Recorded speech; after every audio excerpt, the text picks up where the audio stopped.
Go and give it a. Okay. All right. Can everybody hear me out there? If you can hear me, if you could chat in, this is Lisa Mathis from OPRA, and I just want to make sure our sound is working.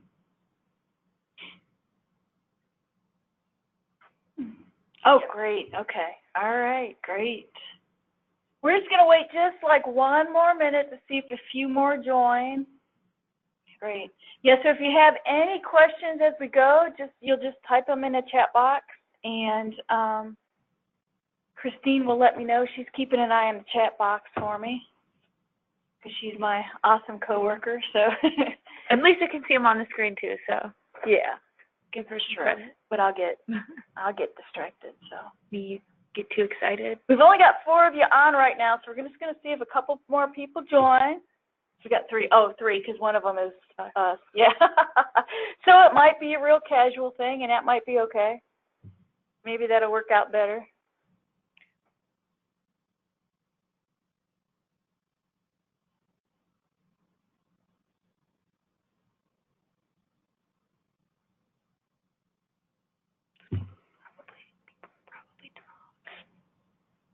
Probably have. I guess I'm going to dial in then. Well, that's just a microphone. Okay. Since this is such a small group, everybody, if you'd like, you're welcome to either use the microphones on your computer, or if you don't have a microphone, you're welcome to dial in on that number that should be listed in the GoToMeeting, because then you don't even have to type in your questions. We can just have a conversation. When it's just this few people, we can usually do that. And just if you dial in, or if you're using your microphone, just put yourself on mute if you're not talking, so there's no background noise, but feel free to do that.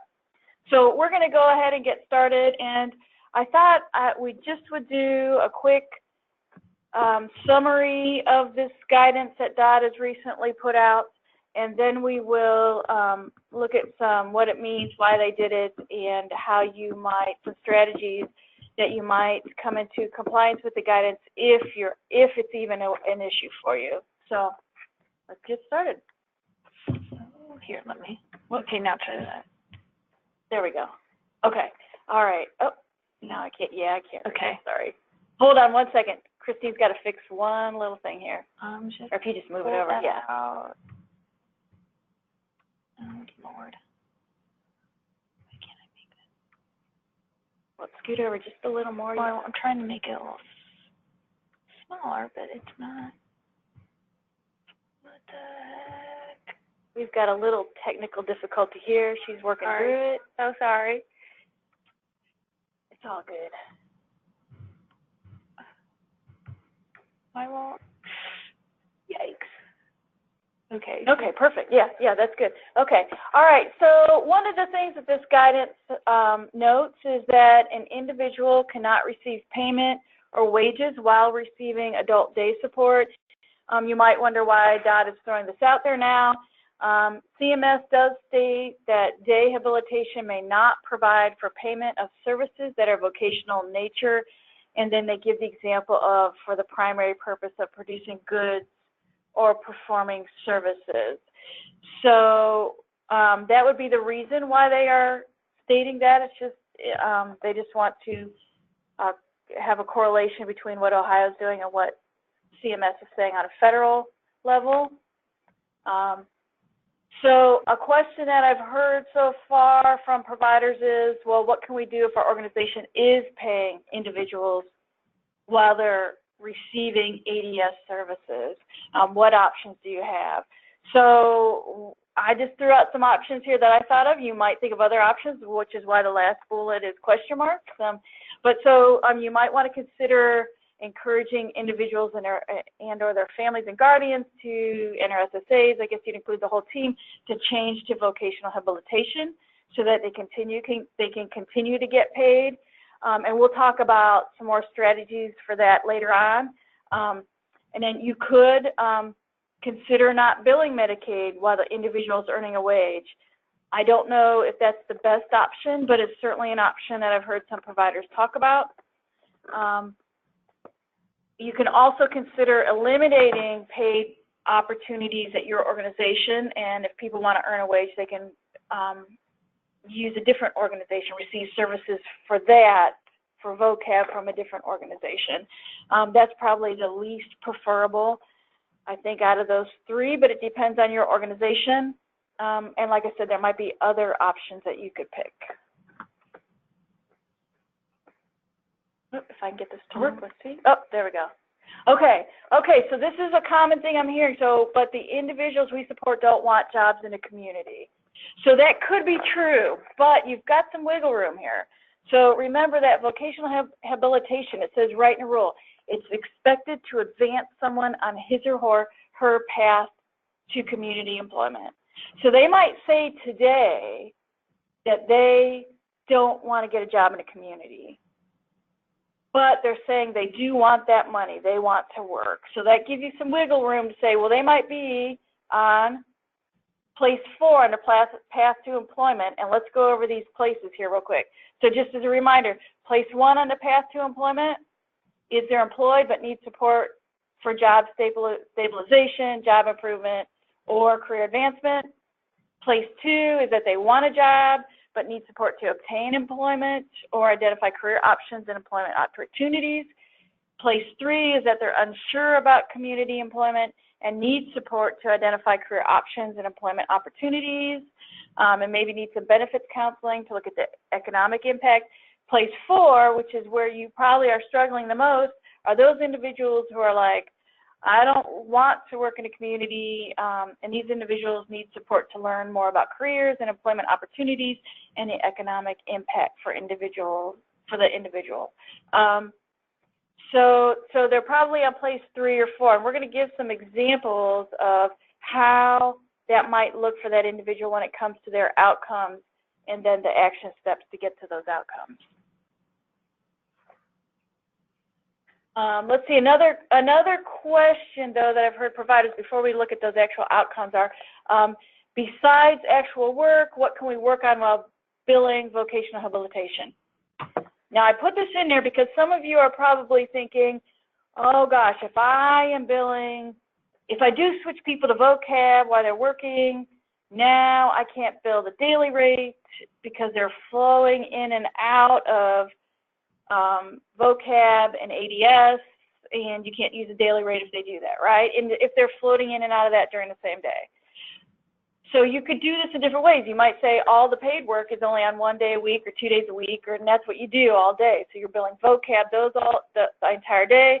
The other days you're doing day services.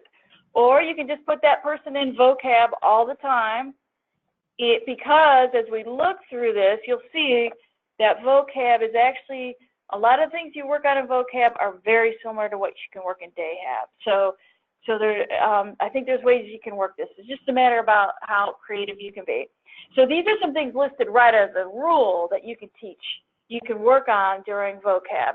So assisting the individual to perform activities that result in increasing his or her social integration with other persons employed at the worksite, supporting and training the individual in the use of individualized or community-based transportation services, providing services and training that assist the individual with problem solving and meeting job-related expectations, assisting the individual to use natural supports and community resources.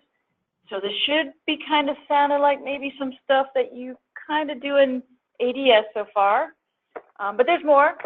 Providing training to the individual to maintain current skills, enhance personal hygiene, learn new work skills, attain self-determination goals, and improve social skills.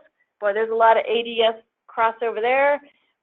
Developing and implementing a plan to assist the individual to transition from his or her vocational habilitation setting to competitive integrated employment, emphasizing the use of natural supports. Once again, some crossover with ADS when you look at natural supports, and assisting the individual with self-medication or provision of medication administration for prescribed medication, and assisting the individual with or performing health-related activities. Once again, a lot of crossover with ADS. So I kind of did a crosswalk here between ADS and vocab. So in ADS, you might be teaching people how to shop for groceries and how to cook a meal. In vocab, you might teach them how to shop for groceries to pack a lunch. and how to cook and pack a lunch. So you could have some people in a quote-unquote cooking class, and some might be receiving ADS services, and some might be receiving vocab services, all in the same class. And I know you guys can't see it, but Christine can see it, but I'm doing a lot of hand gestures during this. So Christine's probably looking at me like, what? So anyhow, okay, that was just off topic. So then once again, ADS, you might be helping people to learn how to appropriately dress when going out to the movie, shopping, to a play, that type of thing. In vocab, you're going to teach them how to dress for work, how to dress for an interview, how to dress for success. Could be the same group of people, but working on receiving different services. How to do laundry. Okay, you could be, that is across the board. You need to have clean, unwrinkled clothes, whether you're in ADS or whether you're in vocab. So they're not stinky. Right. They can't be smelly. They need to be wrinkle-free, that kind of stuff. So social skills. Okay, that's a big topic for ADS, and in vocational habilitation, if you look at the research, most of the individuals we support, they can do the work, but they're going to flunk coffee break, okay? They're going to ask inappropriate questions or make inappropriate comments during break time, and that is often why they end up not either advancing in their jobs or losing their jobs. And then a big one, I maybe should have put it to the top, but how to be safe in the community. That's across the board, whether you're going to the movies or whether you're going to work or whether you're going to the movies with your coworkers, which we all hope will happen eventually. And so it's really the same things. It's just they're the same skills because they're just basic life skills, but you need them for whether you're working or just going out in the community. So I hope that makes sense for everybody and helps with any billing issues you might be thinking about in your head. Do we have any questions so far? We don't have any on the chat box. Hopefully this is helpful so far. Okay. All right, so just some examples. So these are not in the exact order here. But this is somebody who's in, let's say somebody who's on place 3 of the path to employment. How would this look? Maybe you're wondering how this would look. So, and you might have seen this example before. I pulled it right from what Scott Marks has been going out and teaching SSAs so that you know what they're seeing on their end when they go to write an outcome. And then if they're expecting you to do action steps, you're going to know what they're being trained on. So, Jack is a 35-year-old man who lives with his parents. He loves to go to the movies and play video games. He has never had a community job, and his current specialized employment services do not afford him enough money to live independently or the ability to go to the movies, GameStop, or pay for transportation. He has never wanted to work in a community, but is beginning to recognize he needs more money to do the things he enjoys.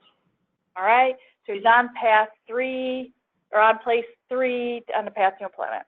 So the outcome that the SSA has wrote here is Jack will look for jobs he likes so he can have money to do things he enjoys, like going to the movies and buying video games.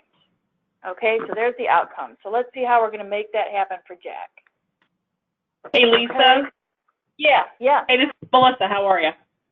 Hey, good. I'm glad you got on. So I have a question for you about that. Sure. So just based on the outcome, the rule specifically calls out that the 2 outcomes that can be worked on in vocab is to move on the path of employment or to go out and have community employment. And so I'm having a hard time with this outcome, and I understand it isn't yours, but I'm having a hard time with this outcome that it never draws either of those 2 things into it. Right, it doesn't it doesn't state that outright. And you are correct, and that's why I pulled from what they're actually being trained on, so we have some consistency across that. I think it would be even better if it said that. Because we're training our staff that those things have to be in the outcome. We have to call out in the outcome that the person is moving on the place to the path to employment, or that they're receiving, or that they're working towards community employment. Right. And so I just want to make sure that I'm not doing something wrong and training wrong, but I would tell someone here that this is not an outcome that we would have to fix this, is what I would say. So I guess I'm just trying to find out if I'm doing overkill. Well, I don't think it hurts I don't think that would hurt. It just adds to clarity. So I would say that's not a bad thing. I mean, because then it's very clear what the outcome is. I actually think if I was at a provider right now, I'd probably do the same thing. Okay. Just to make sure that it was very clear. You could just add that additional wordage right into this outcome. It would still say basically the same thing, but then it matches up better with the actual rule. So that's good. Good recommendation, Melissa. Okay, I just wanted to see if I was on the same page. I'll mute myself now. Okay, no worries, no worries. That was good. I'm glad you added in. And so here's some possible action steps that a provider might want. Depending on what county you are in, maybe you're writing your own action steps, or maybe the SSA. My understanding is some SSAs write out the action steps. So Jack will work on vocational skills that will help him get a job. So that could easily be done through vocab. Jack will explore careers in a community. That could be done through career planning as a one-on-one service, or it could be small groups going out or larger groups going out. You just couldn't do the add-on if you did large groups, and looking at different careers through vocab. Okay. Jack will apply for services he is interested in, so that would be most likely career planning service. And Jack will increase his endurance and self-direction, so that would be through vocab. I will say with the Jack applying for his jobs, I mean, some of this, just so you know, I mean, some of this does have crossover with OOD, right? He could be referred to OOD instead of going through his career planning services through the waiver. He might go through OOD and do some of this. And meanwhile, while he's working with OOD, he could still be doing some vocab work also. So I think there's so many ways you can mix and match and braid these services. Okay, so let's look at somebody who's on path 4, because I think this is the hard work, I think. So Joe has worked in the workshop for over 25 years. He likes the money he makes and the friends he has at the workshop. He has considerable work skills and has had a few bad experiences working in a community. We probably all know at least one person like this. So in this, the outcome is listed: Joe will maintain his work skills while exploring work options so he can keep making money in a job he likes. And as Melissa recommended, you might want to have then a statement saying the outcome also includes that he move along the path to employment. Okay, so the goal is to get him to place 3 instead of place 4. All right. Hope if I can get this to work. Oh, thank you. Okay. All right. So here's some action steps that might be in Joe's plan. So Joe will maintain his work skills working at ABC Industries. So that could be a vocab service. Joe will develop new work skills in a field he's interested in. So that could also be through vocab. Maybe he's trying some new things that are more appropriate to the type of work he might want to do in the future. Joe will work with staff to explore different jobs in the community. That could be career planning if it's one-on-one, or it could be vocab if that's going to be done in a group test setting. And Joe will be able to identify his strengths and transferable work skills. Once again, that could be done through career planning, through the career discovery component, or you could do that through vocab also if it's in a group setting. And I'll be honest, when Scott's going out and teaching this, he just had career planning listed for much of this. But I do realize that, I mean, there's no reason you can't do this through vocab as a small group. And for some individuals that don't have room in their budget to fit in that one-on-one career planning service, you can certainly make it happen through vocab. Okay, here's somebody on place 2. This starts to get a little easier. Mark will have the skills to get a job he wants, like at a place like Panera. So, and once again, you might want to add in, like Melissa said, with the goal of competitive employment or to move them along the path to place one, however you want to word that in there. So Mark will work to understand what his work skills are and types of jobs that would be good for him. That could be career planning discovery as a one-to-one or as a small group in vocab. Mark will work on developing his basic vocational skills and increasing his ability to find community jobs. That would be vocab, most likely. And Mark will work with OOD to apply for jobs of his choosing. Well, that would be a referral to OOD. Okay. So do we have any questions on that section at all? On how that might work? Or do we have anybody who's you feel like you're gonna have issues with those? Hey, I'm gonna pester you again. Sure. So I think, so we've been working on training our staff and really talking about what this means, going forward and kind of working with families who are going to continue to say, I don't want my child to work, and how that's going to have to work through the decision-making process. Because, there are going to be some folks that are probably going to have to stop working because they don't want to be on the path. They don't want to do any of those things. So I'm just wondering, do you know what kind of training would be maybe being scheduled or thought about for SSAs to start having conversations with some of those families where there's going to be quite a bit of pushback? Right. I have not heard of anything specific, but I can certainly see if I can find out that information. I think that's a really good point. I think this is very key on families. That is for certain. I do think, as providers, I think we can offer a lot of resources to families. There's a lot of videos showing successful,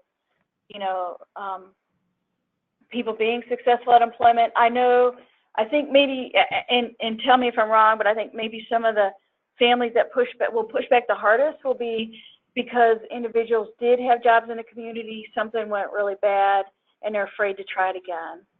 So I don't know. See, we have some folks here that are what we would consider to be high wage earners, and what I mean by that is they come in here and they work most of the time, but they don't want their loved one out in a community job, and has said that, and so I think we will have some issues, and I'm sure other providers will as well. And I think it's really easy right now for someone to just put them on, or to just say, the person doesn't want to work, and then they move on from that instead of really trying to figure out why the person doesn't want to go in the community or what the fears are, because right. We're going to have to explain, or someone's going to have to explain that that place forward doesn't necessarily mean that the person's going to go tomorrow and get a job in the community, but that in order for them to be able to continue to work,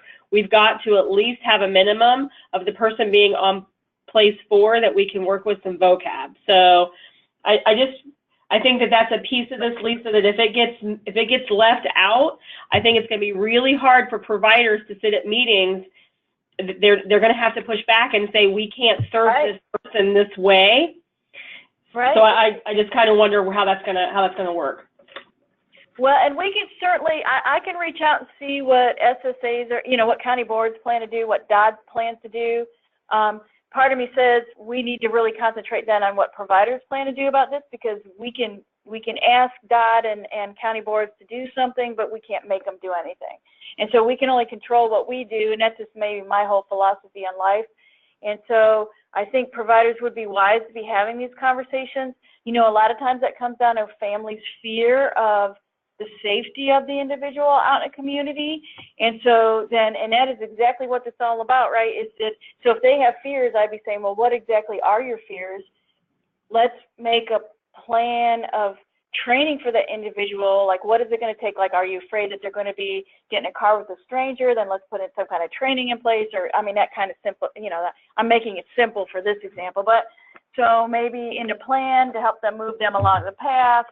For this year, we work on, for this quarter, whatever time frame it is, we're going to work on making sure that Joe doesn't get in the car with a stranger. And as a provider, I would actually set up opportunities. After doing training with Joe, I would send out people that Joe doesn't know that actually tempt him to get into a car when he's out in the community, that type of thing, and really set up those type of situations.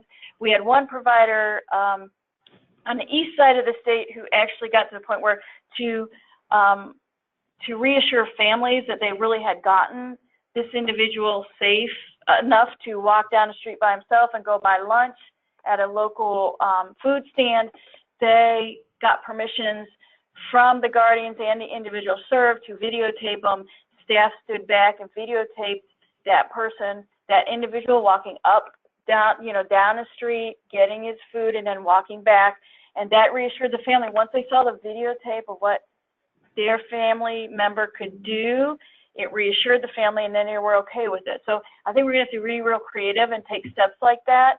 And I think it is ultimately going to fall back on the provider because, yeah, you guys can't provide a service if it's not, nobody wants to owe back money in the end if somebody comes in years from now and audits your files and you weren't working on getting that person on down the path to employment. So, but if you guys think of ways, I will certainly reach out. If you think of ways that OPRA can specifically help in that, just let us know. You can either shout them out now, or if you think of something later, shoot me an email or whatever, and we'll do whatever we can to help smooth that over for you.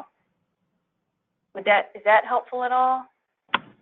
Yeah, I mean, I think it's good. Maybe a session at the upcoming OPRA conference or something about how to talk to families about employment, how to handle some of those difficult conversations. That might be a good session for the conference. Okay. Because I think they're out there, and I think providers are always going to have those families that are gonna push back, and getting most families, I would say, are not going to necessarily understand, that we're billing adult day or vocab. They're not going to understand all those rules. Right. And so when you start coming at that with them and saying, well, we can't do this because we can't bill Medicaid, they're not going to understand that. So I think it's just something that we just need to think about as to how to move forward with some of that. Right, and it could be something where I could coordinate with DODD and OACB, and we could maybe, we went on the road and went around the state and to roll out all the new rules, and maybe now we need to take something on the road to roll it out to families now, to target really at families, maybe in the evenings, bring families together to discuss all this and do some training directly to families, so it isn't so much on providers or SSAs, right? Maybe that would help out too. Yeah, I think that would be very helpful. And maybe work like with Steve Beha or whatever with his family communications. Maybe do a video or something like that. That would probably be very helpful. Yeah. That's a great idea. I'll reach out to Steve. We do have a question online from Emily. This question may not be applicable at this point in the presentation, but there was someone at a workshop in a county we provide services in that said you can only bill vocab for one person for no more than 2 years because the rule has time-limited vocab. Is that accurate?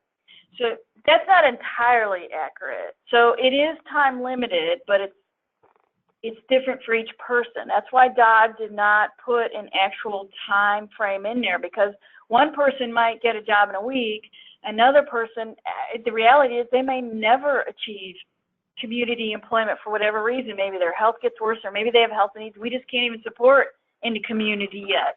And so, I think the thing is that every year at their plan, you need to carefully look at those barriers and be working on those barriers that are blocking them from employment. Like I think about one individual that I supported years ago that, she needed full care, feeding tube, all that stuff.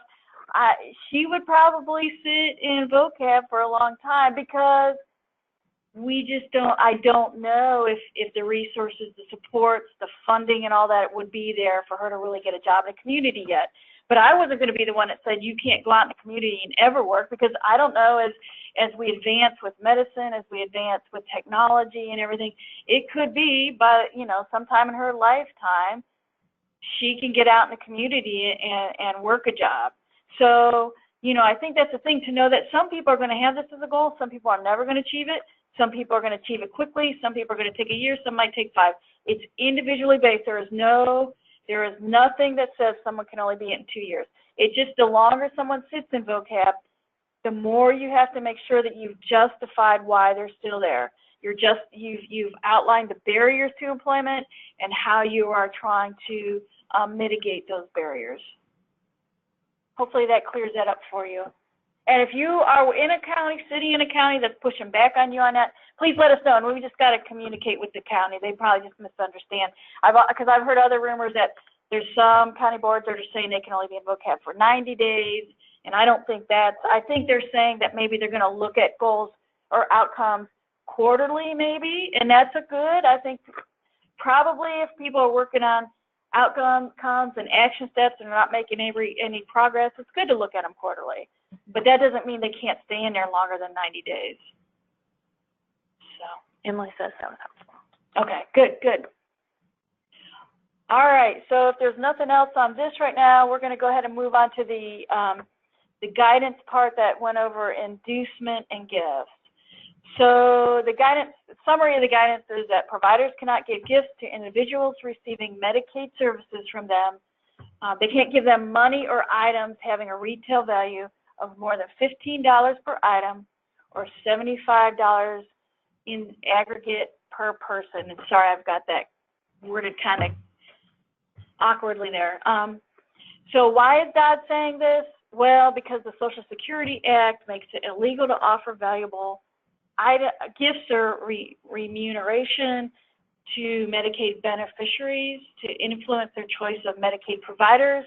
And then the U.S. Department of Health and Human Services further clarified that by saying, look, as long as you're staying at something that's less than $15 per item or $75 annually, that they're going to say that doesn't influence the choice of provider.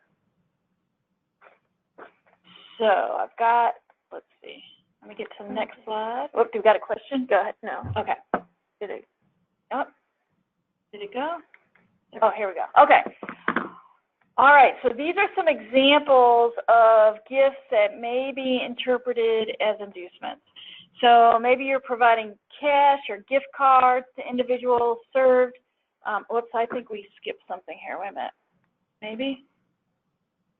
No. Okay. All right. This might be a little different order than I thought it would be, but so it could. Yeah. If you're providing cash or gift cards to individuals based on their days of attendance, that is going to be interpreted as an inducement, at least here in Ohio. If you're offering a bonus to individuals served for referring other individuals to receive services from them, that will be considered an inducement. And if you're entering individuals into drawings based on their attendance, that is also considered an inducement.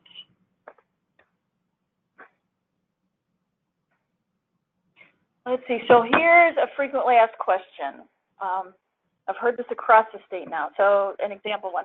So a local playhouse gives my organization free tickets to pass out to the individuals we support. The tickets are often worth more than $15 each.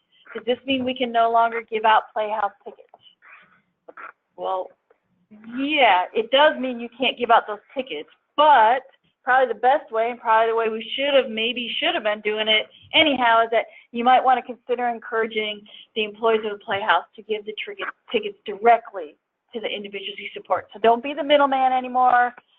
Same thing if the county board is giving you as a provider a bunch of tickets to hand out. We just need to link the people we support directly with the people in the community giving out the tickets. Load up a van, take some people there to go get the tickets, ask those employees of the playhouse or the theater or wherever to come to you to hand them out, come to your facility to hand those out.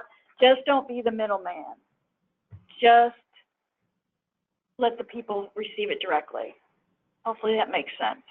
And it encourages community, you know, interaction then. So it's probably a better model. Possibility. Yeah, there we go. Okay. Okay, this is another thing that's come up time and time again. Providers saying, well, look, many of our DSPs are on Medicaid, and we give them gift cards and other items of monetary value. Is this inducement? No, it is not, because you're not, unless, well, it could be. If that employee of yours, if you're also providing them with a service, that's inducement.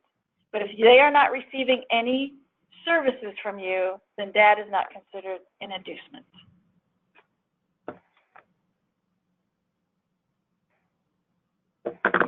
So here are some improper methods of payment that the state used as what they are going to consider inducements. So the guaranteed pay, providing individuals with pay regardless whether work is available or performed. And I think where you see this is happening, I think it's good intentions, is that sometimes contracts and workshops are, you know, sometimes you don't always have work coming in, and so providers have felt inclined to make sure those individuals still get paid because it's not their fault. The contract work ran out temporarily, but you can't do that. And then conditional pay, that's offering jobs or payment based on the condition that an individual use another service from the provider. So this, an example of this would be, is if you have somebody coming in for vocational habilitation services, and you say to them, hey, if you use our NMT services also, then we're going to give you, you know, $10 a week or whatever it is. That is considered inducement. Let's see, so that's all I've got. Do we have any other questions or discussion or anything?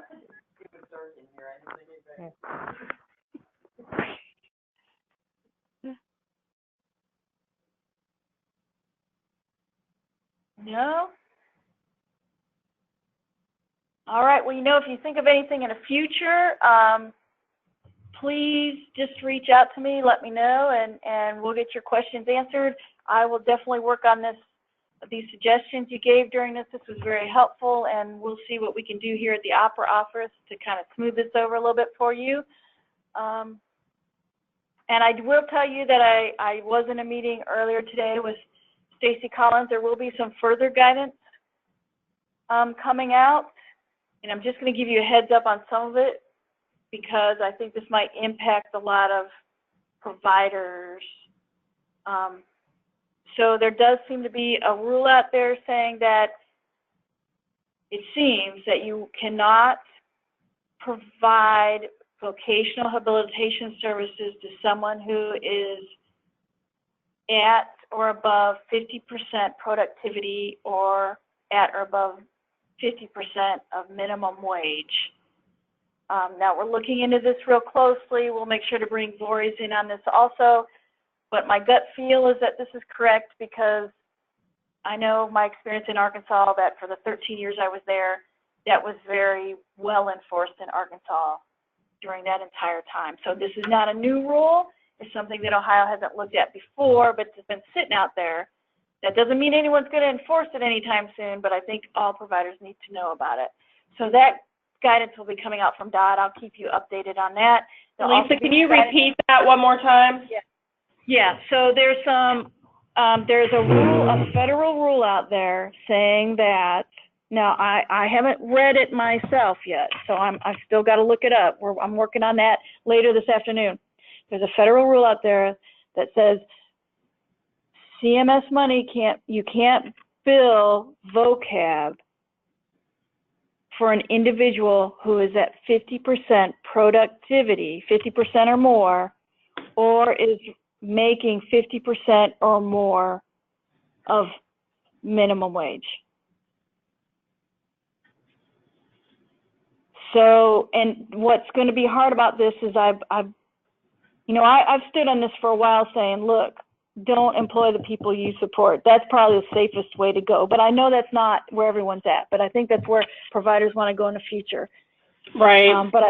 But I think a lot of providers to get out at some minimum wage, and this was you know, they're trying to do the right thing, just bumped everybody up to minimum wage. Right. But that probably means they're not. So let me ask you this, though. So this is the issue that's been floating out there then, where it would be better for a organization to have either a for-profit or an LLC or something like that employs the individuals, and you don't employ and provide Medicaid service under the same federal tax ID number, right? Absolutely, and I think Scott's going to be talking. If he hasn't already, it sounds like maybe he did already. Yeah, I do think, now, I still think, I mean, ultimately it's better if we get people jobs out in the community. I mean, but I have seen, and I will say I recently visited Canada and visited some providers up there to see what they're doing, and saw one organization that had done that. Now, I will say it changed the population of their business. So they got rid of their workshop because they shut down their workshops a while back, but they still kept their business that was doing that workshop type work, that, you know, production work. And everybody there was paid minimum wage. They didn't bill for any services while those people were doing that work. It was a money maker for their organization, which was nice because it subsidized the things that, you know, that weren't reimbursed enough, and allowed them to do some really cool things.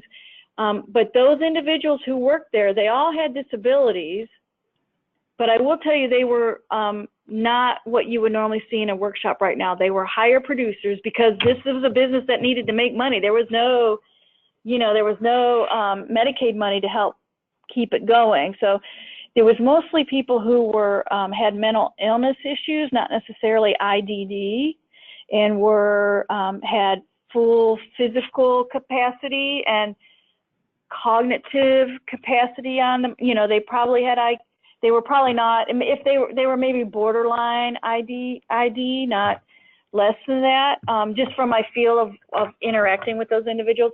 So it changed it a little, but it was still a really neat business. It was still very disability friendly. It still was, you know, accomplishing their mission. And it was bringing money into their organization that was allowing them to do other things also. So, but it was a different model. So, well, I think that sounds a little bit like what UCO has done, because UCO Industries, they're in Union County, they are not providing Medicaid services.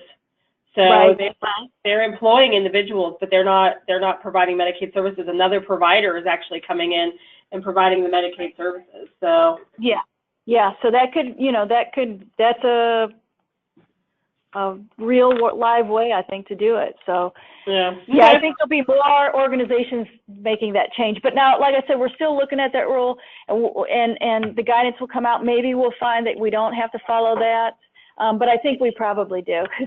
Sorry. Oh. What, did everybody lose sound? Just light. Nope, I'm good. Okay, somebody did, huh? Oh. All right. Well, thank you all for repeating that for me. Yeah. Emily, did you catch what? How? I'm not sure how much you.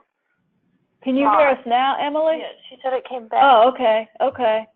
Do you have any questions, Emily, before we end the webinar?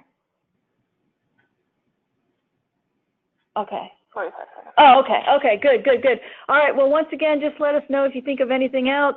I'll keep everybody updated on further guidance coming from DODD as I know more. And, yeah, just continue all your good work.